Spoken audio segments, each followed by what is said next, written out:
Video बहुत अच्छे बन जाएगा।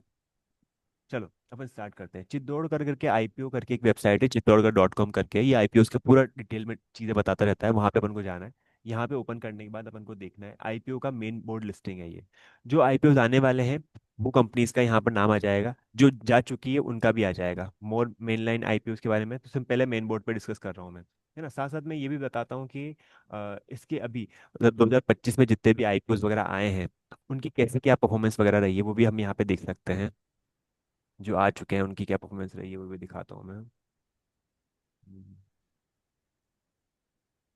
परफॉर्मेंस ट्रैकर, तो ये परफॉर्मेंस ट्रैकर में आप देख सकते हो। अपन आते हैं उसके ऊपर भी, पहले अपन यहाँ पे डिस्कस कर लेते हैं मेन बोर्ड आईपीओ जो अभी आ रहे हैं और हमको क्या क्या चीज़ें देखनी होती है उनके बारे में। देखो देखो देखो, ये रहा मेन बोर्ड आईपीओ है। 44 टोटल मेन बोर्ड आईपीओ हैं, आ चुके हैं यहाँ पर। आईपीओ लिस्टेड गेन 27 में हुआ, लॉस हुआ आईपीओ लिस्टेड लॉस 10 में हुआ, अपकमिंग 7 है। तो मतलब आप अगर वैसे कंपेयर भी करोगे, कंपेरिजन में भी ठीक ठाक ही ये चीज़ है। और मार्केट में लॉस क्या होता है पर्टिकुलर आईपीओज में, या तो मार्केट कंडीशंस ना, कई बार क्या होता है मार्केट कंडीशंस अगर खराब होते हैं, मार्केट गिर रहा वगैरह हो रहा है तो उस केस में फिर आप ये मान के चलो कि देर हाई चांसेस कि मार्केट में आईपीओ कम हो जाते हैं आना, और वापस रिकवरी होती है तो वापस आईपीओ आते हैं। नॉर्मली जितने भी आईपीओ वगैरह आते हैं हमेशा बुल मार्केट के अंदर आते हैं। तो आपने देखा होगा अभी अगर आप चेक करोगे 2020 21 22 23 24 में बहुत आईपीओ आए हैं, भर भर के आईपीओ आए हैं। मार्केट अगर खराब रहेगा आईपीओ नहीं आते हैं, क्योंकि मार्केट सेंटीमेंट खराब है ना। मार्केट सेंटीमेंट खराब है तो हर कोई कंपनी नहीं जाना चाहेगा। अगर आप अपना आईपीओ लेकर आ रहे हो मार्केट में तो आप ये भी देखोगे ना कि भाई मैं अपनी कंपनी के बारे में बेस्ट से बेस्ट चीज़ें बताऊं। मैं तो बेस्ट हूँ भाई, मेरे मेरे ऊपर पैसा लगाओ आप, तो आप अपने बारे में से अच्छी चीज़ें बताओगे। तो हमको ये भी देखना बहुत ज़रूरी है कि आईपीओ की में जो अंदर जो चीज़ें हैं जो हमको देखनी है वो कैसी है, नंबर्स कैसे हैं, बिजनेस कौन सा है ना, क्या चाहता है, क्या वो आईपीओ जो जो आ रहे हैं उनका मेन ऑब्जेक्टिव क्या है, क्या प्रीपेमेंट और रीपेमेंट ऑफ अमाउंट है क्या, क्या वो पैसा डेट जो ले रखा था, जो हमने कर्जा ले रखा है वो कर्जा चुकाने के लिए क्या वो लेके आए हैं क्या आईपीओ वगैरह, क्या ऐसा कोई रीजन है क्या। तो ये चीज़ें भी जानना बहुत जरूरी है, तो इसको पढ़ना बहुत पहले इंपॉर्टेंट है। तो यहाँ से आप देख सकते हो जो जो आईपीओ आ चुके हैं क्लोज हो चुके हैं, है ना। ये सारा सारा नाम निकल आएगा आपके सामने। नेशनल सिक्योरिटी डिपॉजिटरी जो अपन ने देखा क्लोज हो चुका है। हाईवे इंफ्रास्ट्रक्चर क्लोज हो चुका है। हाई ये देखो नॉलेज रियलिटी हो चुका है। अभी ओपन कौन सी है, ऑल टाइम प्लास्टिक्स और जेएसडब्ल्यू सीमेंट। ये कौन कौन से हो गए, ये हो गए आपके main board IPO. SME IPO देखने हैं तो एसएमई आईपीओ पे अपन चले जाएंगे। अब एसएमई आईपीओ कितने आ चुके हैं, 140 एसएमई आईपीओ 2025 के अंदर आ चुके हैं। आईपीओ लिस्टेड में जो जिनमें आईपीओ में लिस्टेड में गेन हुआ है वो 68%, 68 आईपीओ इसमें पैसा बना है। आईपीओ जिनमें लॉस हुआ है ओपन होते ही 58 ऐसे आईपीओ है ना। और वो भी देखेंगे कितना लॉस हो सकता है। अपकमिंग एंड ऑनगोइंग आईपीओ है 14, IPO gain 83 end of the day. अब देखो ये इंपॉर्टेंट चीज है, 68 खुले ही प्लस में थे, but end of the day 83 में क्या हुआ, वापस प्लस में आ गए। और IPO loss end of the day 43 है। मतलब हम रेशियो निकाल सकते हैं कि रेशियो वगैरह कैसे क्या है हमारे सामने, तो इससे हमको आइडिया लग जाएगा। ठीक है, आगे आते हैं अपन। यहाँ पे देख सकते हो अब कितने आईपीओ है। एसएमई आईपीओ थोड़े ज्यादा आते हैं। अभी देखो अभी ये देखो 4 से 6 के बीच में कितने आईपीओ है, बंदोरा पार्थ ज्योति, नाम तक नहीं सुने होंगे अपन ने, ऐसे बहुत सारे हैं। अब इनको पढ़ना बहुत जरूरी है, वो भी बताता हूँ मैं। अब ये जो चल रहे हैं इनमें अपन देखेंगे। तो सबसे पहले अपन क्या करते हैं, मेन बोर्ड आईपीओ से स्टार्ट करते हैं और एक एक किसी आईपीओ को लेकर स्टार्ट करते हैं डिस्कस करना। जेएसडब्ल्यू सीमेंट को मैं डिस्कस करता हूँ। तो जेएसडब्ल्यू सीमेंट को मैंने ओपन किया है यहाँ से, ये ओपन करूंगा। सबसे पहले अपन को बेसिक जानकारी चाहिए इसके बारे में देखना है। JSW IPO is book building, 3600 crore के आसपास की इसकी बुक बिल्डिंग है। इशू कॉम्बिनेशन फ्रेश इशू कर रहे हैं 10 करोड़ के आसपास के शेयर्स, 1600 करोड़ के आसपास ऑफर फॉर सेल इन्होंने दे रखा है। ये सब चीजें आप पढ़ सकते हो यहाँ से, हर चीज जान लो, है ना। मैं इसको टेबल के फॉर्म में चलता हूँ। लिस्टिंग डेट अभी इन्होंने बता नहीं रखी है। फेस वैल्यू 10 रुपये पर शेयर पे ही होता है सारा, ज्यादातर सबकी फेस वैल्यू ये होती है। इशू प्राइस बैंड 139 टू 147 के बीच में इनका एक बैंड बना हुआ है। अब आपको 130 140 पे लेना है, 145 पे लेना है, 170, मेजोरिटी ऑफ 147 पर ही लगा के छोड़ेंगे कि उनको चाहिए, कि उनको चाहिए ही चाहिए, है ना, वो ऐसा नहीं करेंगे। सेल टाइप फ्रेश कैपिटल कम ऑफर सेल है। टोटल इशू कितना है ये भी आप देख सकते हो, फ्रेश इशू कितना है, ऑफर फॉर सेल कितना है, इशू टाइप कितना है, बुक बिल्डिंग आईपीओ कहाँ हो रही है, एनएससी बीएससी दोनों पे लिस्टिंग हो रही है, प्री इशू कितने हो जाएंगे शेयर्स, और पोस्ट इशू कितने हैं। भाई प्री इशू भी होते हैं ना, भाई कई सारी अनलिस्टेड कंपनीज को आप बाय कर सकते हो। एनएसडीएल के भी शेयर अनलिस्टेड है, थे, ले सकते थे। एनएससी के भी लिस्टेड अभी अनलिस्टेड शेयर्स वगैरह हैं, वो उनमें भी डील करता हूँ। साथ साथ जैसे कि मेट्रोपोलिटन स्टॉक एक्सचेंज करके उनके भी अभी है, चेन्नई सुपर किंग्स है ना, मोतीलाल ओसवाल का होम फाइनेंस कंपनीज है, तो इनके भी अनलिस्टेड शेयर्स अवेलेबल होते हैं, तो वो भी लोग लेते हैं। और जब वो लिस्ट हो जाते हैं तो वो ऑटोमेटिकली उनको अगर प्रॉफिट हो रहा होता तो प्रॉफिट हो रहा होता। कुछ भी कुछ का होराइजन होता है ना भाई, मेरे को एनएसडीएल क्यों लिया मैंने, क्योंकि मुझे होराइजन था, मुझे पता था ये कंपनी अच्छा करने वाली है, ऐसा। और जो बड़े प्लेयर्स होते हैं बड़े अमाउंट में जो खेल रहे होते हैं, जिनको पता होता है, तो वो कहीं ना कहीं उस चीज़ को लेते ही लेते हैं। ये सब हो गया। हम्म। उसके बाद जेएसडब्ल्यू सीमेंट आईपीओ रिजर्वेशन के बारे में आप यहाँ पे देख सकते हो सब चीज़ें। भाई क्यूआई भी शेयर्स ऑफर ऑफर्ड 50% के लिए, है ना। एचएनआई जो है यहाँ पर उनके लिए 15% का वो है, मतलब इतना उनको अलॉट देने वाले हैं। रिटेल्स के लिए कितना ऑफर हो रहा है, 35% के आसपास रिटेल का पार्टिसिपेशन इतना है कि भाई 35% उनकी कैटेगरी बनी हुई, रिजर्वेशन है उनके, है ना। तो ऐसा सबके अपने रिजर्व रहते हैं, कुछ अपने एम्प्लॉय को भी देते हैं, मतलब एम्प्लॉयज को मेजोरिटी ऑफ कंपनी देती है कि भाई आप अगर लेते हो, जैसे मैंने भी दिखाया था, उसमें 35 रुपए का डिस्काउंट मिल जाता है कहीं ना कहीं पर्टिकुलर कंपनी में, जैसे अपन हम एक बार हम्म। कंपनी चेक करी थी तो, है ना। एंकर इन्वेस्टर्स के बारे में आप यहाँ पढ़ेंगे। इसके बाद ऊपर आ जाते हैं थोड़ा सा। आईपीओ ओपन डेट दे रखी है, क्लोज डेट दे रखी है, टेंटेटिव अलॉटमेंट अलॉटमेंट 12 तारीख को हो जाएगा। इनिशिएशन ऑफ फंड रिफंड, कि मान लो अगर आपको नहीं निकला तो 13 तारीख को आपको वापस पैसा भी आ जाएगा। Credit of shares of demat, demat में आपका पैसा कब, ये शेयर्स कब क्रेडिट हो जाएंगे, 13 तारीख को हो जाएंगे। टेंटेटिव लिस्टिंग डेट, है ना, आ गया डिमेट में शो हो गया, बट लिस्टिंग एक दिन बाद ही होती है ना। तो 14 तारीख को आपकी लिस्टिंग होगी, अब आप चाहते हो 14 को लिस्ट होने के बाद आप निकालना चाहते हो निकाल जाओगे। मेजोरिटी ऑफ पीपल निकल जाते हैं जो आईपीओ में लगाते हैं पैसा, वो मेजोरिटी ऑफ पीपल निकल जाते हैं। रिटेलर्स की बात करो, बड़ा प्लेयर्स भी निकलेगा, कुछ कोशिश करेगा, उनको लगता है तो। कुछ लोग सिर्फ और सिर्फ लिस्टिंग गेन के लिए ही लगाते हैं, और मेजोरिटी ऑफ पीपल वही होते हैं जो लिस्टिंग गेन के लिए लगाते हैं। कुछ लोग होते हैं जो लॉन्ग टर्म पर्सपेक्टिव के हिसाब से उनको लगता है कि लगाना चाहिए तो रखते हैं, ऐसा है। कट ऑफ टाइमिंग आप देख सकते हो, यूपीआई एंडेड का 5 तारीख तक है, 11 मतलब 11 बजे तक। नॉर्मली 5 बजे तक अपन यूपीआई पेमेंट वगैरह कर सकते हैं। मार्केट 3:30 बजे क्लोज हो जाता है, पर इसमें टाइम मिल जाता है। रिटेल का देखो, रिटेल कितना मिनिमम लॉट लगा सकता है यहाँ पे, एक, और मैक्सिमम कितना लगा सकता है, 13। 14,994 के आसपास आपका अमाउंट लगेगा। मतलब नॉर्मली सारे आईपीओ 15,000 तक के ही होते हैं जो मेन बोर्ड आईपीओ होते हैं, और बड़े हम्म। वाले आईपीओ होते हैं, मतलब जो एसएमई आईपीओ होते हैं, वो 2.5 लाख के आसपास पहुंच जाते हैं। 13 हम हम्म। लॉट लगा सकते हैं सिंगल पर्सन। स्मॉल एचएनआई कितना लगाएगा, 14, जो स्मॉल एचएनआई होगा मिनिमम, और मैक्सिमम 66, तो 2 लाख से 10 लाख के बीच में। और बिग एचएनआई कितना लगाएगा मिनिमम, कम से कम 10 लाख के आसपास, ऊपर में जितना जाना चाहे वो जा सकता है। आईपीओ प्रोमोटर की होल्डिंग, प्रमोटर की होल्डिंग कितनी है, 78% है। जो ओनर है कंपनी का, उसके पास कितनी होल्डिंग है, 78% के आसपास। One share share. Holding post issue, भाई जब इशू हो जाएगा उसके बाद उसकी होल्डिंग कितनी हो जाएगी, 72%। यानी अपनी टोटल होल्डिंग का वो 6% के आसपास यहाँ पे इशू कर रहा है, इतना वो दूसरों को दे रहा है। और कौन है, ये देखो, Sajjan Jindal, Parth Jindal, Sangeeta Jindal, Adarsh advisory services private limited and Sajjan Jindal family trust और the companies are the promoters. आप इनके जिंदल फैमिलीज के बारे में पढ़ सकते हो, जेएसडब्ल्यू ग्रुप के बारे में समझ। जेएसडब्ल्यू ग्रुप की कौन कौन सी कंपनी लिस्टेड है, जेएसडब्ल्यू स्टील लिस्टेड है, Jindal stainless steel stainless steel करके जो है वो भी लिस्टेड है। और ये सीमेंट है, सीमेंट में बहुत बड़ा प्लेयर है, सीमेंट का बड़ा बड़ा मार्केट भी है। तो आप ये भी देखो कि कहाँ पे ये आएंगे जब ये लिस्ट होने वाले होते हैं। और पढ़ते हैं अब इसके बारे में, थोड़ा डिटेल में जाते हैं नीचे। अब यहाँ पे हम देखना स्टार्ट करते हैं अबाउट जेएसडब्ल्यू डब्ल्यू सीमेंट्स के बारे में। अब यहाँ पे देखना स्टार्ट करना, रीड मोड पे जाओ, उसको पूरा प्रॉपरली पढ़ो अच्छे से। ये पढ़ना बहुत जरूरी है, जिससे आपको एक बेसिक आइडिया लगेगा कंपनी कहाँ कहाँ क्या कर रही है, और आप एक माइंडसेट बिल्ड कर पाओगे कि हाँ मुझे ये सब सोचना है, करना है, देखना है, क्या नहीं है। तो JSW cement limited manufacture of green cement India as part of the JSW, है ना, पूरा पढ़ो इसको। उसके बाद company operate 7 plants across the country, 7 plants हैं इनके, है ना। 1 integrated unit, 1 clinker, 5 grinding units, है ना, आंध्रा में है, कर्नाटका में है, तमिलनाडु में है, महाराष्ट्र में है, वेस्ट बंगाल में है, ओडिशा में है। मतलब कहीं ना कहीं साउथ के रीजन में है, ज़्यादा है इनका, है ना। Majority of owned by Shiva cement limited करके। Limited has install grinding capacity कितनी है इनकी, ये भी देखो। ये भी जिनको ज़्यादा नॉलेज होती है पूरे इस सेक्टर की, वो प्रॉपरली इसको अच्छे से स्टडी कर पाएंगे, समझ पाएंगे, बट हमको ये बहुत ज़्यादा ज़रूरी है पढ़ना। Cement blended cement on the ordinary Portland cement में काम कर रहे हैं ये। ग्राउंडेड अपग्रेड, ये पूरा पूरा उनका एक प्रॉपर नीच हो जाता है, तो ये आपको थोड़ा समझने में दिक्कत आएगी, मुझे भी है। Clinker is the manufacture burning limestone to clay together high temperature, है ना, ये सब चीज़ें हो गई। उसके बाद हमने और देख लिया यहाँ पे कितने डीलर्स हैं, वेयर हाउस वगैरह कैसे क्या है ना, ये सब चीज़ बहुत मैटर करती है, क्योंकि एक ये पानी आ रहा है डिस्ट्रीब्यूशन, भाई। क्योंकि ये बहुत ज़्यादा डिस्ट्रीब्यूशन का बिजनेस है यहाँ पे कहीं ना कहीं, है ना। आगे हम देखते हैं कंप्यूटर स्ट्रेंथ, देखो यहाँ पे, तो company is the fastest growing cement manufacturing company, ये सभी लिखेंगे, सारी कंपनी अगर आएगी मार्केट में आईपीओ लेके आएगी तो वो यही लिखेगी, फास्टेस्ट ग्रोइंग है, इंडिया की लीडिंग है, सबसे बड़ी है, सब अच्छा है बताएंगे अपनी कंपनी के बारे में। तो ये ठीक है, छोड़ दो। Company is the largest manufacturer of GGBS has a proven track record of scalping, ये भी सभी लिखेंगे।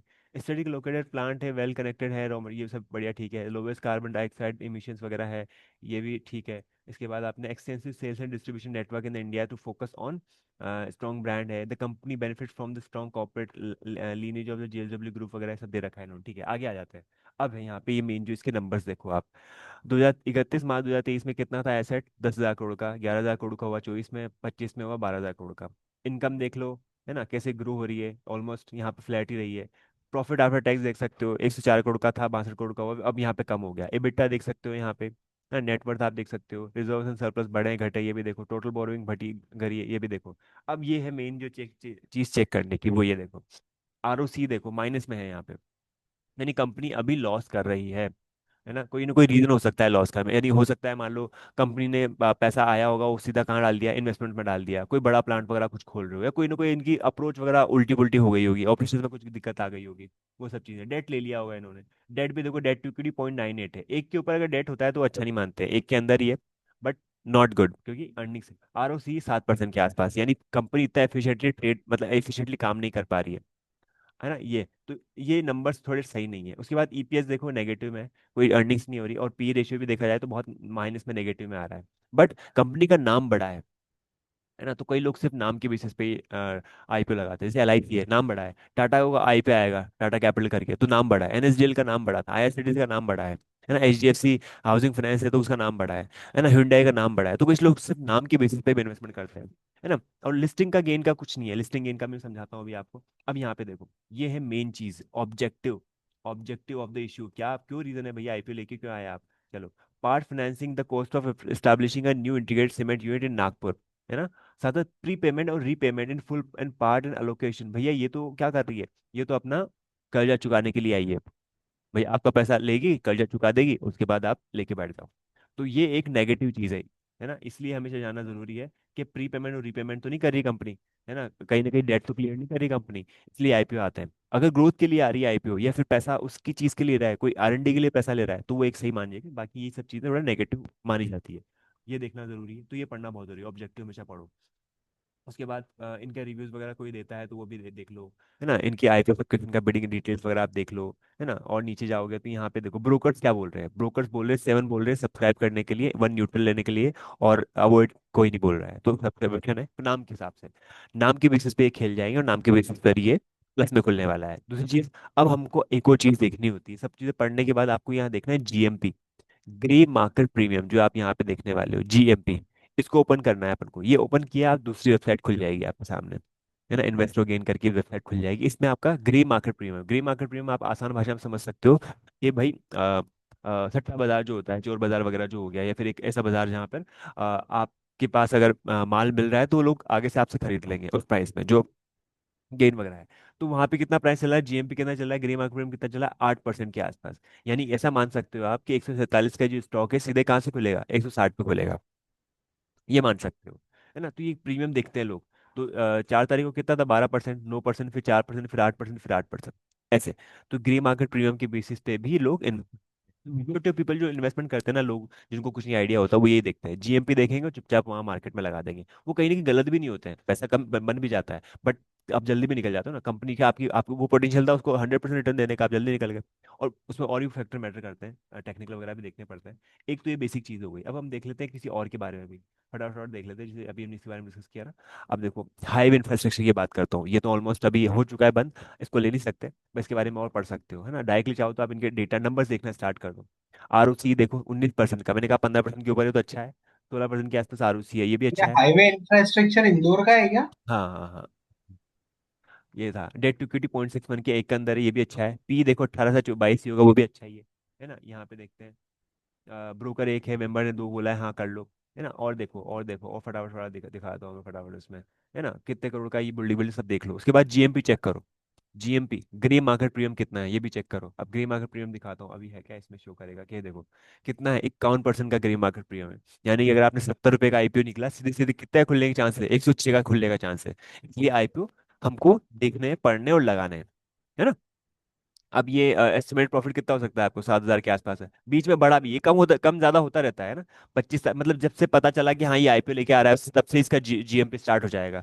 तो आप देखोगे 25 रुपये बढ़ा, 25 बढ़ा, 25 फिर 31 हो गया, 34 हो गया, फिर 40 हो गया, फिर 38 हुआ, फिर 40 हुआ, फिर 36 हो गया, अभी 36 पे जाए क्लोज हो गया, ऐसा, है ना। और देखो और देख लेते हैं जो पुरा अभी और भी जो निकल चुके हैं। मैं और इस किसी दूसरी और क्लास में और डिस्कस कर लूंगा इसके बारे में डिटेल में। फिलहाल के लिए इतना जो मैं बता रहा हूँ वो तो आप देखना ही देखना है ना, ये एक बार में हो नहीं पाएगा। और देख लेते हैं जैसे कि अपने, अब ये इनका भी देख लो, ब्लू स्टोन ज्वेलरी का देख लेते हैं, चलो। ये क्या कर रही है, कितना करोड़ का है, 1500 करोड़ के आसपास का, 2800 820 करोड़ के ऑफर फिर फोर सेल्स वगैरह है ना। ये डेटा अगर आपको देखना है देखो, पर मेन जो चीज़ है अबाउट क्या है, बिजनेस क्या कर रही है, क्या है, कितना है फ्रेंचाइज स्टोर, कितने क्या है, कितने कहाँ कहाँ क्या क्या जगह है वो भी है, तो नंबर्स कैसे हैं। ROC -34%, ROC -3%, ये तो बहुत मतलब डूबने वाला काम कर रही है यहाँ पे। बट बिजनेस अभी यहाँ पे इसका ठप पड़ा होगा या फिर कुछ ना कुछ नुकसान चल रहा होगा। ऑब्जेक्टिव क्या है, ऑब्जेक्टिव इन्होंने अभी शो नहीं किया है। अच्छा, फंडिंग और कैपिटल रिक्वायरमेंट, कैपिटल रिक्वायरमेंट किनको जरूरत है, ये इसके लिए फंडिंग के लिए काम कर रहे हैं। ठीक है, बट नंबर्स तो इतने कोई खास वगैरह है नहीं इसके। 1200 करोड़ से 2500 करोड़, 2400 करोड़ एसेट बढ़ा है, टोटल इनकम में देखा जाए तो बढ़ा है, प्रॉफिट नहीं है। प्रॉफिट यहाँ पर नेगेटिव है ना। अगर हम मेजोरिटी ऑफ, अगर मैं बात करूँ तो हम ऐसी कंपनी में कहीं ना कहीं इन्वेस्टमेंट करने का सोचेंगे जो प्रॉफिटेबल हो। बट अगर हमको लगता है कि इसका पोटेंशियल बहुत है, कंपनी बहुत अच्छा कर सकती है, तो फिर आप अपना पर्सनल डिसीजन ले सकते हो। सबका अपना डिसीजन होता है उस हिसाब से। जो नाम लो टाटा का नाम है, टाटा का नाम आ गया तो वहाँ लोग क्या करेंगे, आंखें बंद करके डाल देंगे, क्योंकि उनको भरोसा है कहीं ना कहीं। तो ये चीज़ें है, कोई गवर्नमेंट कंपनी आ रही होगी तो वहाँ भी भरोसा है कि भाई गवर्नमेंट बैठी है, कोई दिक्कत नहीं है। अब हो सकता है वो कंपनी आई, IPO निकल गया, और हो सकता है साल 2 साल 3 साल आपको वहीं बैठे रहना पड़ा, जैसे आर पावर में हुआ था। आर पावर वाले जितने लोग IPO, जो स्टार्टिंग में सब लोगों को ने, आर पावर में सबसे ज्यादा लोग लगाए थे जो लोगों ने अभी IPO लगाए हैं जीवन में, मतलब नाम सुना है या फिर स्टॉक मार्केट के बारे में थोड़ा बहुत भी है, तो आर पावर किससे सब लोग कहीं ना कहीं नोन है। तो ये पूरा पढ़ना जरूरी है, जानना जरूरी है, अगर आपको लगता है यहाँ पे। और देखो श्री शिपिंग वगैरह ऐसे कई सारे नाम हो गए। अब मैं बताता हूँ SME IPOs के बारे में। SME IPOs ना हिडन जेम भी होते हैं। कुछ IPOs ऐसे होंगे कि आपको पता भी नहीं होगा कि ये बड़ा पैसा बना सकता है। जैसे मान लो कोई भी लोग ले लेते हैं, मेडिस्टेप हेल्थ केयर करी कंपनी, इसको हम एक बार पढ़ना स्टार्ट करते हैं। कितने करोड़ की कंपनी है, 16 करोड़ के आसपास। इश्यू एंटायरली फ्रेश इशू, 37 इतने लाख का यहाँ पर ये करने वाली, बहुत छोटा है नाम, है ना। Fix price, health care IPO fix price, यहाँ बिडिंग वगैरह आप पढ़ सकते हो। नीचे जाता हूँ मैं फटाफट से। 14 करोड़ 14 लाख लैक्स में आई थी, हाँ CR में है ये, है ना। एसेट्स का देख सकते हो, प्रॉफिट भी देख सकते हो, 1 करोड़ का, 3 करोड़ का, 4 करोड़ का प्रॉफिट बढ़ा है। ROC देखो, ROE कितना, 29%, ROC कितना, 38%, अच्छी बात है। P देखो यहाँ पे 10 का, फिर 14 हो जाएगा। EPS कितना है, मतलब कमाई तो कर रहा है कंपनी। वर्किंग कैपिटल की जरूरत है इनको भैया, और काय के लिए, फंडिंग कैपिटल एक्सपेंडिचर वगैरह की जरूरत है इनको यहाँ पे। इन सब चीज़ों की जरूरत है इनको, तो कोई दिक्कत ही नहीं, प्रीपेमेंट कर ही नहीं रहे, रीपेमेंट कर ही नहीं रहे, कोई अच्छी बात है ये तो। अब और देख लो यहाँ पे कितने लोग इसको कह रहे हैं। ये चलो, ये अपना सबका अपना खुद का पर्सनल रहता है, पर आपको ये देखना बहुत जरूरी है इसके नंबर्स वगैरह कैसे हैं, कंपनी और क्या क्या कर रही है। अबाउट में जाके और देखना है, इंटीमेट केयर्स में, सर्जिकल प्रोडक्ट्स में, फार्मास्यूटिकल प्रोडक्ट्स में, एनर्जी पाउडर्स में, सैनिटरी पैड्स वगैरह में है ये, है ना, ये सब में। तो it's a big big business है ना, ये छोटे बिजनेस होते हैं। तो इनमें जहाँ पोटेंशियल बहुत बड़ा होता है ना, उन कंपनीज को अपनी ये कहीं ना कहीं लेके भी आ रहे होते हैं। GMP चेक करो, GMP देखो इसका, 43 का IPO प्राइस है, 18 रुपये ऊपर खुल सकता है, यानी सीधे सीधे 61 खुलेगा, तो सीधे सीधे 54 हजार का प्रॉफिट दिखा रहा है ये। ठीक है, अब यहाँ पर आती है हैक।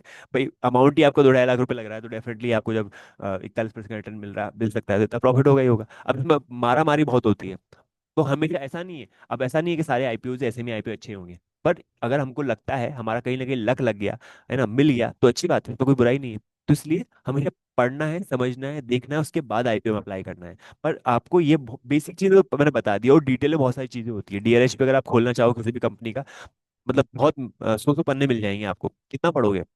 तो बेसिक जो चीजें होती है, मेन में जो चीजें होती है जो मैं देखने की होती है, वो मैंने आपको यहाँ पर बता दी है कि ये चीजें हमको देखनी है। ठीक है, और चले जाओ पीछे, अपन मेडिस्टेप पे यहाँ पे गए, तो ये SME IPO खोला है मैंने आपके सामने, है ना।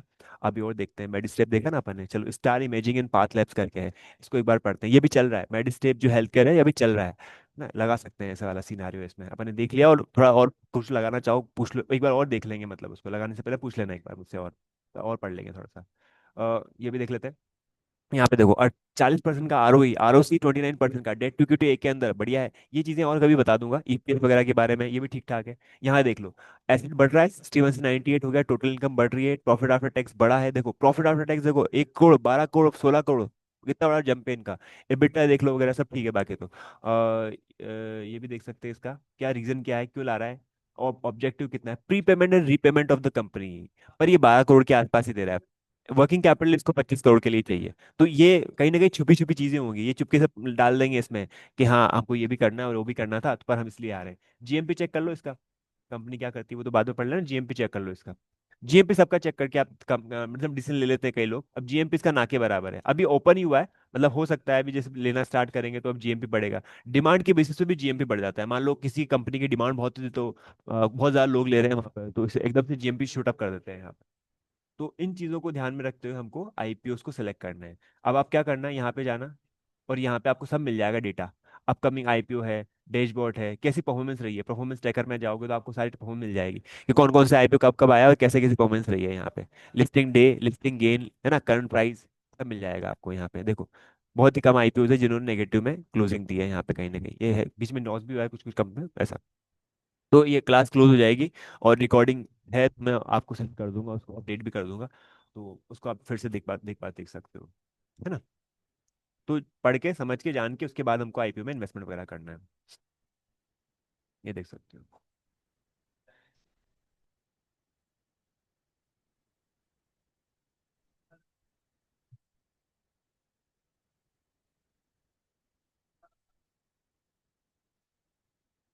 99% का लिस्टिंग गेन सीधा डबल हो गया। एसएमई आईपीओ है ये। 60%। नेगेटिव भी खुलते हैं कुछ, पर क्लोजिंग